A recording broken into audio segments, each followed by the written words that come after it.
Okay, so we're gonna get started, but did anybody find anything in Ecclesiastes chapters 1 through 4 this week, or excuse me, 5 through 8 this week? That you thought was particularly interesting.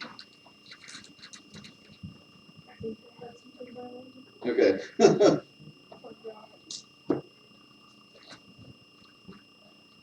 If you didn't, go ahead and open up your Bible to Ecclesiastes chapter 5. That's what we're going to start reading from today. Does anybody need a Bible? No?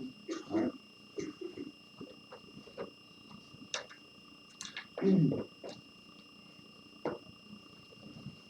Okay. Well, we'll go ahead and get started reading. And did you find it?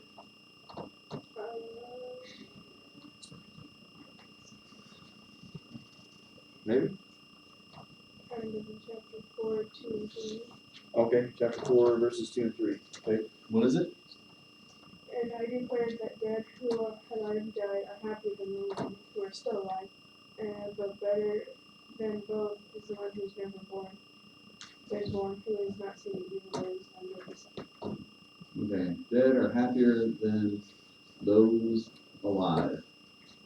It's kind of a depressing statement, isn't it? They're just like hot white chicken. Yeah. Weird.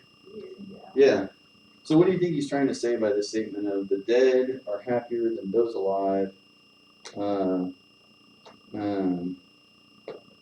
Better than both is he who has not yet seen, who has not seen, who has not yet been, who has not seen the evil that is done under the sun. What do you think he's trying to say there?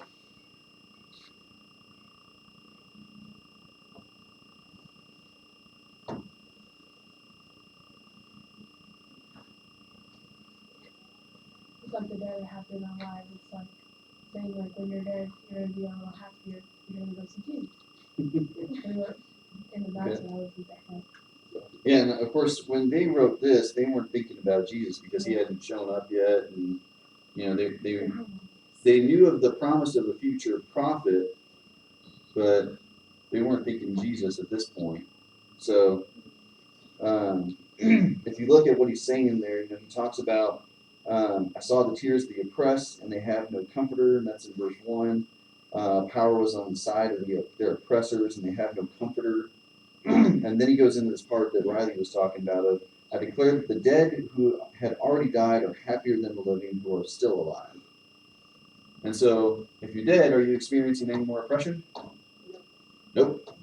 And I think that's the main thing that he's trying to get at with this right here is the fact that if you're dead, you don't have to worry about oppression anymore because you're dead. You know? And so it's really this, it continues in this really depressing, you know, line of thought that the teacher kind of goes through. But what do you guys remember from last week with that video? What was one of the biggest things that the teacher just keeps saying over and over and over again?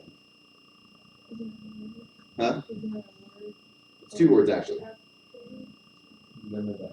Gonna die.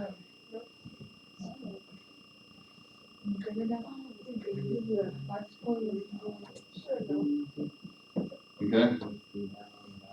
And this is like one of the biggest themes that just continuously recurs throughout the text is, you know, hey, you think you're really smart? Great. You're going to die. You think it's, you know, this tower or whatever, you know, this empire that you built is great? Awesome. Go for it. You're going to die. You've accumulated all this wealth and you think you're so powerful, right? Gonna die.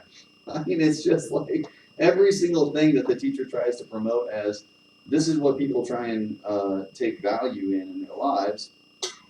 Doesn't matter. You're gonna die. And so, but the neat thing is like as you go through it, you find little bits in there where the teacher actually does say, enjoy it.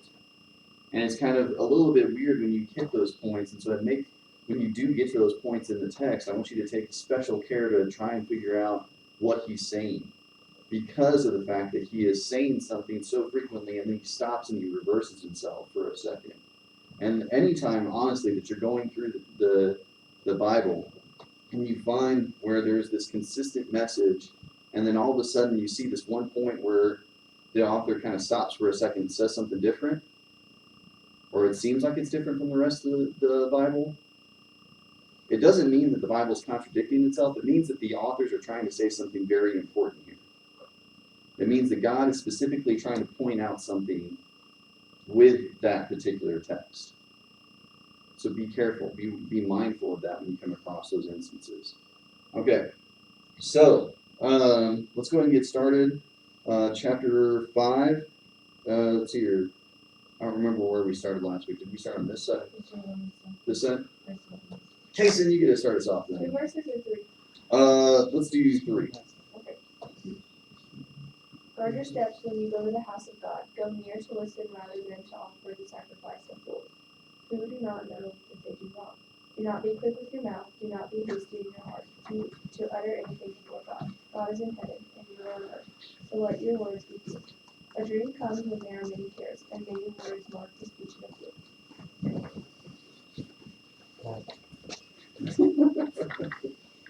When you make a vow to God, do not delay in fulfilling it. He has no pleasure in fools. Fulfill your vow. It is better not to vow than to make a vow and not fulfill it. Do not let your mouth lead you into sin, and do not protest to the temple messengers. My vow was a mistake. Why should God be angry at you who say and destroy the work of your hands?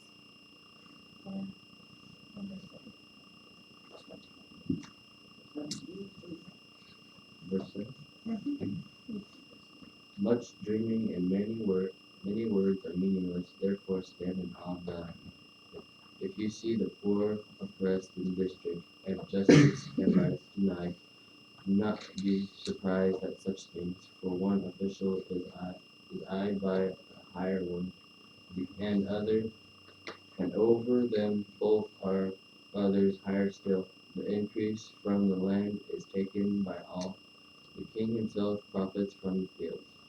Whoever loves money never has enough. Whoever loves wealth is never satisfied with their income. This too is meaningless. As goods increase, so do those who consume them. And what benefit are they to the owners except feast their eyes on them? The sleep of a laborer is sweet, whether they eat little or much. But as for the rich, their abundance permits them no sleep. I've seen a grievous evil under the sun, wealth hoarded to the heart of its owner, or wealth lost through some misfortunes, so that when he has a son, there is nothing left for him. Naked a man comes from his mother's womb, and as he comes, so he departs. He takes nothing from his labor, that he can carry himself. This too is a grievous evil. As everyone comes, so they depart, and what do they gain, since the toil of the wind? All their days they eat in darkness with great frustration, affliction, and anger. This is what I have observed to be good. That is his. Hang on, give me a minute. I'll get this out. That it is appropriate for a person to eat, to drink, and to find satisfaction in their toilsome labor under the sun during the few days of life God has given them, for this is their lot. Everyone also to whom God Everyone also to whom God has given wealth and possessions and power to enjoy them, and to accept his law and rejoice in his toil. This is the gift of God. For he will not much remember the days of his life, because God keeps his occupied with joy in his heart. Yeah, we're going to go through chapter 16. There is an evil that I have seen under the sun, and it lies heavy on mankind. A man to whom God gives wealth, possessions, and honor, so that he lacks nothing of all that he desires. Yet God does not give him power to enjoy them, but a stranger enjoys them. This is vanity, it is a grievous evil. Man may have 100 children and live many years, yet no matter how long he lives, if he cannot enjoy his prosperity and does not receive proper burial, I say that a stillborn child is better off than he. It comes without meaning, it departs in darkness, and in darkness its name is shrouded. Though it never saw the sun or knew anything, it has more rest than does that man. Even if he lives a thousand years twice over, but fails to enjoy his prosperity. Do not all go to the same place?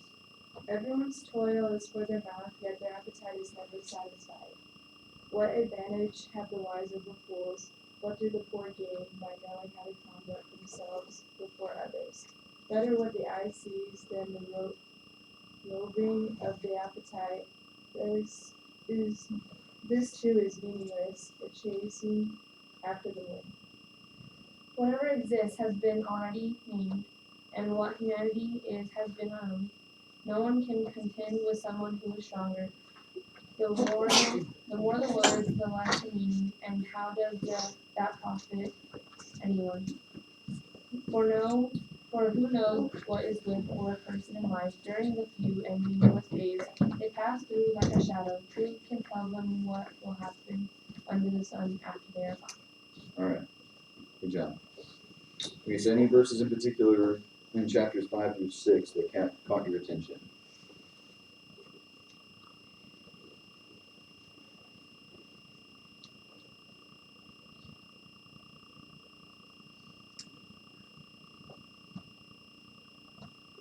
I like to, Verse 2 yeah, and 5. and 5 2. What does that say? It says, don't be quick with your mouth, don't be hasty in your heart to utter anything before God. Okay.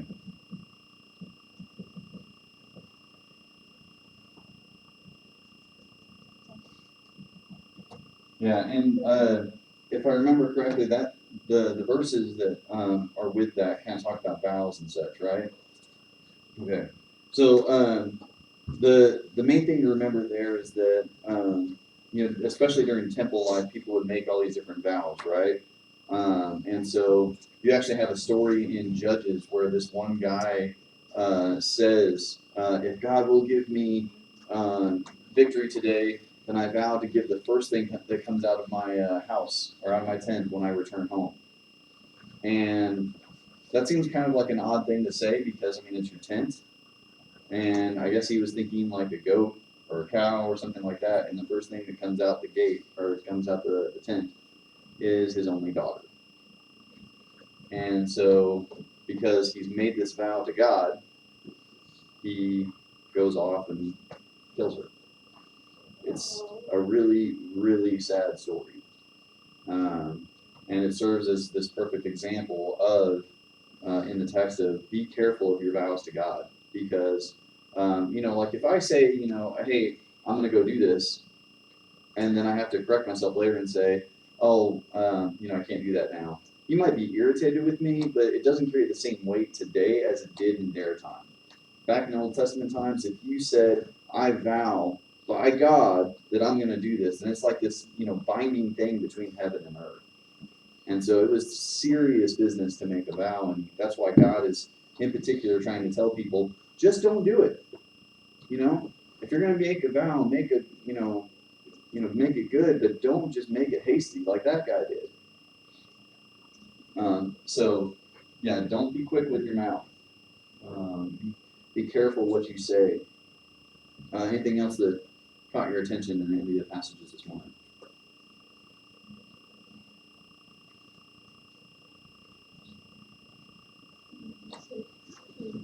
Chapter 6, verse 6:6. All right. What's that say? Mary who is 1,000 years twice over, but fails to enjoy prosperity, do not all go to the same place. Yeah. This is everything before God. Yeah, exactly.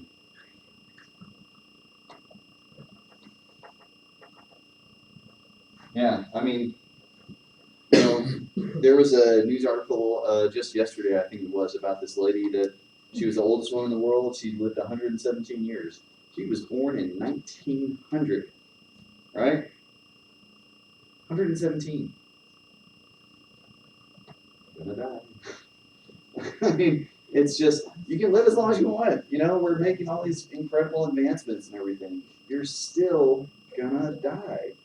And so that's what the teacher's trying to emphasize, is that all these different things that you might try and do, at the end of the day, it's all over here in this life. And so he's trying to emphasize not to focus on the things of this life that everybody seems to make as important, but to focus on the true thing that's important, and that's obeying God. Anything else you guys found this morning? Verse 10, Chapter 5. 5, verse 10. What's 5:10 say? Whoever loves money never has enough. Yeah, Whoever right. loves wealth is never satisfied with their income. Never has enough.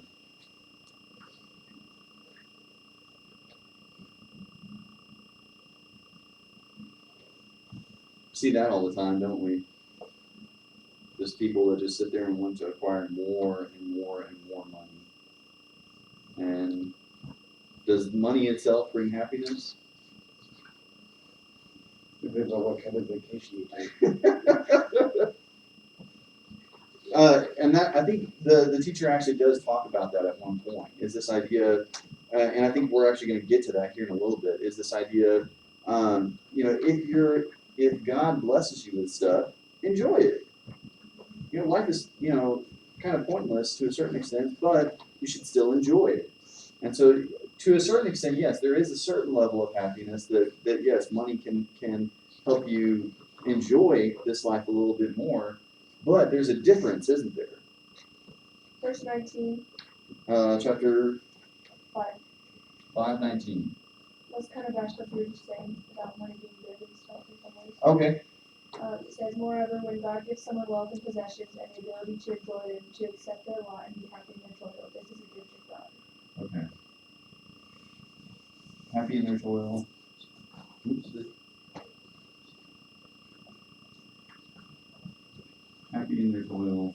This is a gift of God.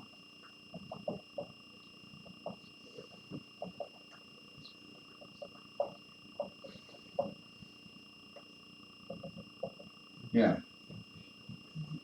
So what does the teacher mean by being happy in your toil?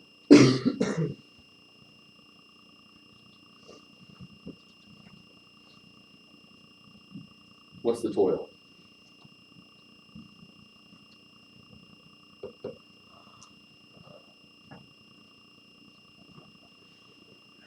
Do you guys know what toil means? Yeah.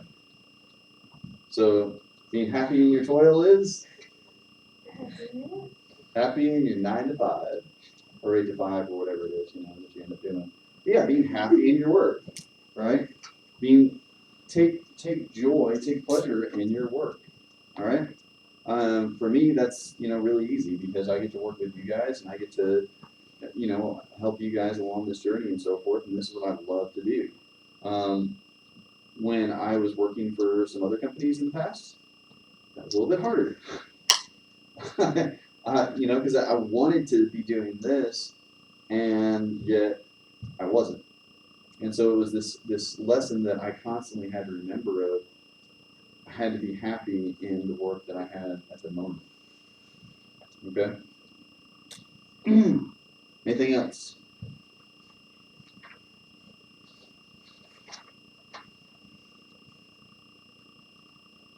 Okay. Let's go ahead and start going through some of these notes here. Chapter 5, verse 13 through chapter 6, they kind of go through this idea right here. Wealth hoarded to the harm of its owners, or wealth lost through some misfortune, so that when they have children, there is nothing left for them to inherit. When you actually go to that passage in chapter 5, it talks about, I've seen this grievous evil under the sun, wealth hoarded to the harm of its owner. Let's talk about what that means real quick. What do you think the teacher is trying to say by wealth hoarded to the harm? How would wealth harm. It hurts people because people choose wealth over like, God and stuff. They idol money. Yeah, they make an idol out of it, choosing wealth over God. Okay? What else? How else can wealth be hoarded to harm? May make you think you're better than everybody. Okay?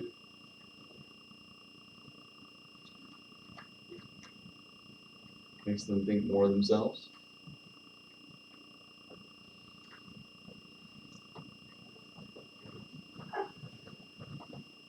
And the teacher kind of gets to that through this part right here, right? So that when they have children, there is nothing left for them to inherit.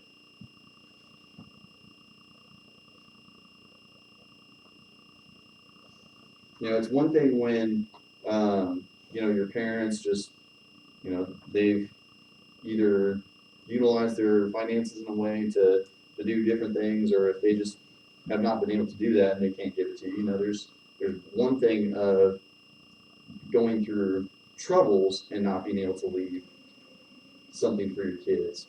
It's another thing when you have a person that just hoards all this wealth and then just does not share it.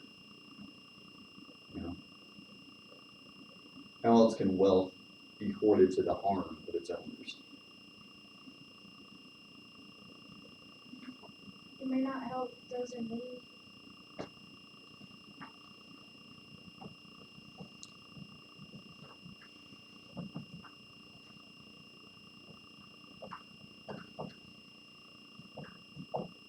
Yeah.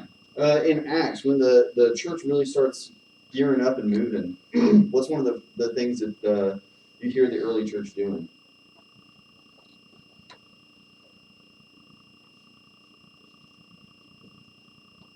Do you guys remember the story of Ananias and Sapphira? Everybody's bringing their stuff to the to the elders of the apostles and laying the stuff at their feet, because it talks about how they're all sharing their stuff so that everybody who has need can have what they need. Barnabas actually shows up in the scene, and he actually gives a whole bunch of sells some of his fields so that the church can have more money to take care of what they need, right? And so, and it talks about how people would occasionally do this. It wasn't just they first accepted Christ and then they just took everything and threw it all in one pot immediately. It was something that they continuously did. So every single time that they would just be going about their business, they would find out about a need, and the people that had access and had means would bring money to the elders and to the community and say, here, we have this person needs it, let's take care of it. And Ananias and Sapphira decided that they wanted to be able to be recognized for it without actually having given all the money. And so they tried to lie to Peter and the rest of them about it. And Peter, through the Holy Spirit, is able to figure out that they're lying. And Ananias, the husband, is the first one to show up, and he says, you shouldn't lie to the Spirit. It's one thing to lie to men, you're lying to the Spirit. And he says, you're going to die right now. And sure enough, Ananias falls dead. They carry him out. And as he's being taken away, his wife shows up and they ask her, is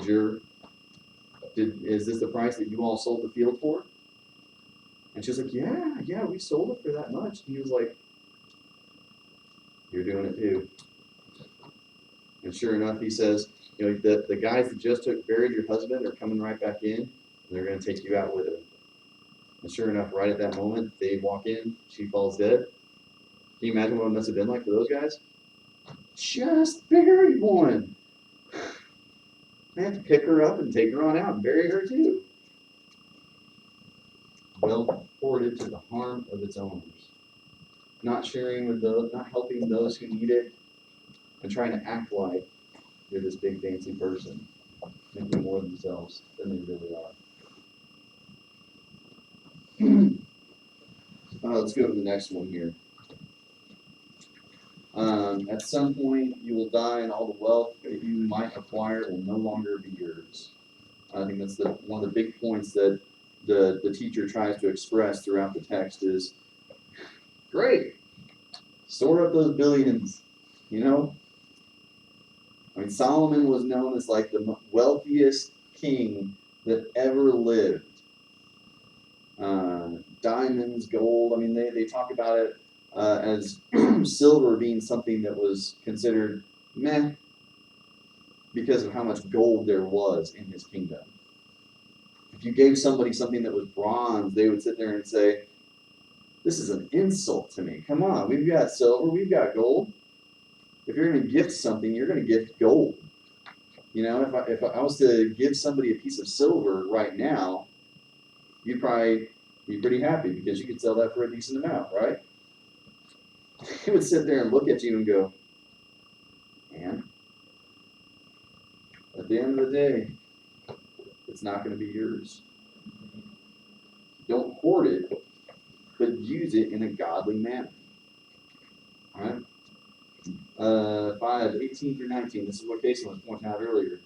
This is what I have observed to be good, that it is appropriate for a person to eat, to drink, and to find satisfaction in their toilsome labor under the sun during the few days of life God has given them, for this is their lot. Moreover, when God gives someone wealth and possessions and the ability to enjoy them, to accept their lot and be happy in their toil, this is a gift of God. Right? So, why? Why does the teacher say that we should be happy about possessions?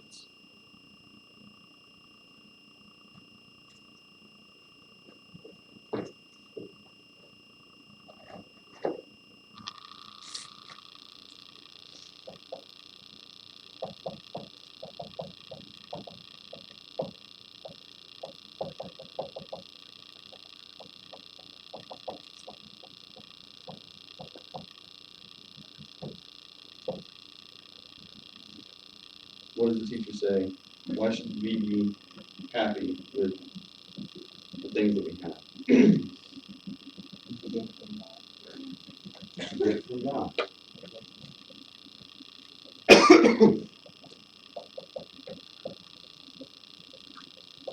Now, this kind of seems like it's contradicting what we've been talking about, right? And this is what I was trying to say earlier, is that when you get to these points where the text has been saying one thing repeatedly and all of a sudden it seems like it's flipping, there's something important here. And that's what the teacher's precisely trying to do. He's trying to emphasize how much acquiring stuff and trying to get your enjoyment out of those things is a waste of time. But he still tells us that we should enjoy it because it is a gift from God. And so the point is that because it's a gift, enjoy it. You know? If I give you, let's see, if I was to give Weston his Duramax truck that he's been dreaming of for years now, are you going to sit there and go, yeah, life's pointless? No, you're going to do what? You're going to start doing like donuts in the field or something, aren't you? Probably. Go chase down a deer or something. Right? It's a gift. This life that we have is a gift. And so enjoy it, but enjoy it because of the fact that it is a gift from God.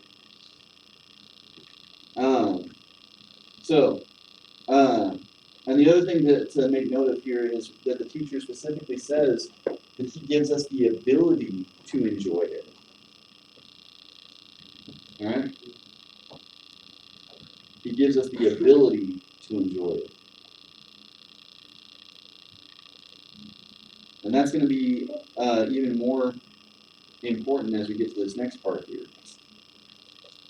Because when we go into chapter 6, verse 2, he says this: God gives some people wealth, possessions, and honor so that they lack nothing their hearts desire, kind of like we just saw right here. But God does not grant them the ability to enjoy them, and strangers enjoy them instead. This is meaningless. Grievous evil.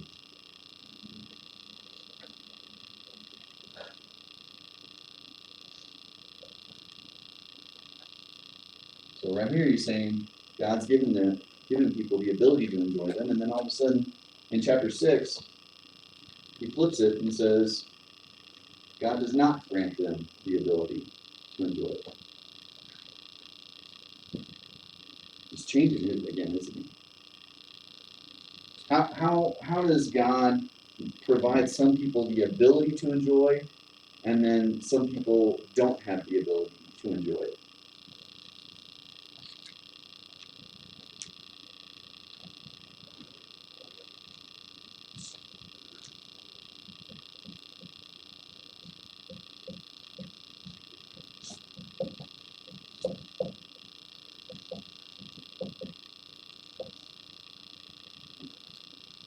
What do you think is the key between somebody that has the ability to enjoy a gift from God and somebody that can't enjoy it? Someone who believes. Pretty much. He understands what? That the gift is from. He understands the gift is from God.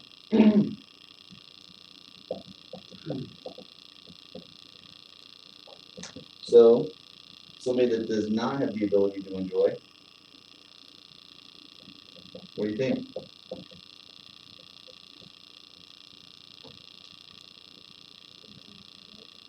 Huh? Doesn't know about that. Yeah, doesn't accept it. Doesn't know it, doesn't accept it.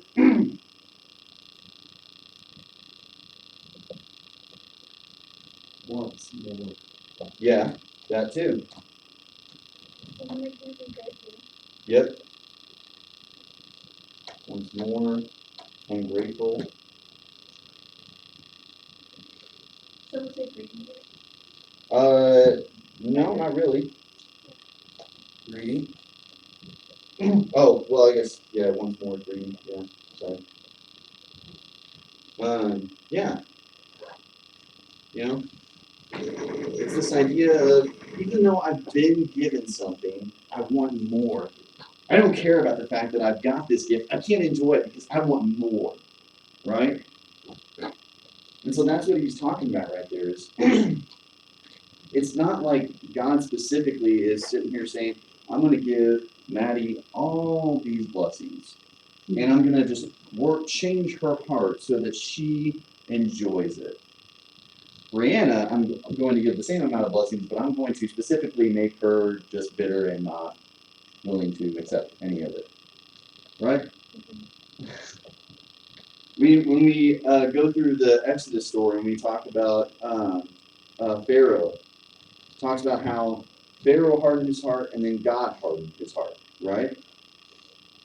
You go through the story and what you notice is that initially it's Pharaoh hardening his own heart, and then God just kind of like tips him over the edge. Kind of drives him insane. And so it's the same thing. These people have already said it in their own heart that they are not going to accept that it's a gift and that they want more. They have it, they want more, and they're going to do whatever it takes to get it. Okay? That's the kind of people that we're talking about. So why does God give some people the ability to enjoy and not others?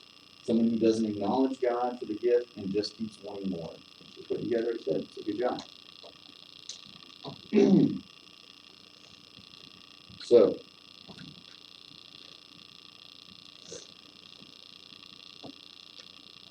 that was short time. All right. So, are we good? Okay. All right. So the message for this morning: to live in the fear of the Lord is to be grateful for what God has provided, giving thanks as well as enjoying it. It's not just sitting there and saying, "Yay, God gave me a truck," or "God did this," or "God did that." It's being grateful about it as well, acknowledging that it was God, and that we remember that God doesn't have to do anything. I mean, He still blesses us in so many different ways. So, all right, I'll go. go back to this slide in just a second for anybody that still needs to get the notes for it. Don't forget Wednesday we're going to continue in our series on basics. Okay, so today we have had a lot of changing plans here because for one, the guys' plans got changed up, and then we were going to go bowling with the girls, but we found out this morning that apparently the bowling alley is closed today. So I'm going to figure out something. I'll send you guys a message, and we'll kind of go from there. Unless anybody's got this amazing idea in mind, we could potentially go and just hang out at the student center this afternoon. I know some of you guys are saying they can start playing that four-square game, and so we could try playing that. So 9 square? Never heard of that. But it's hard once Oh yeah. we'd have to figure out how to make it. Okay. I'll look into that. All right. So, I'll be thinking about that. If you guys have any preferences or ideas, just let me know. We'll probably just go ahead and do a brown bag lunch this afternoon since we've had the change in plans. So we'll meet at the student center at 4 unless we come up with something else, and I'll keep in touch with you all about that. So go from there. Friday and Saturday we've got the garage sale. If you're available to help out with either the prep or the garage sale itself, there's times that there. I don't know if I'm gonna be here, but are y'all just setting up on Friday? Yeah. Okay. So, all right, yeah, that's it. So, we love you guys. Think you're awesome.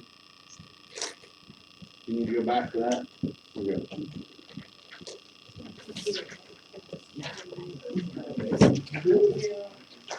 I didn't know you were an right?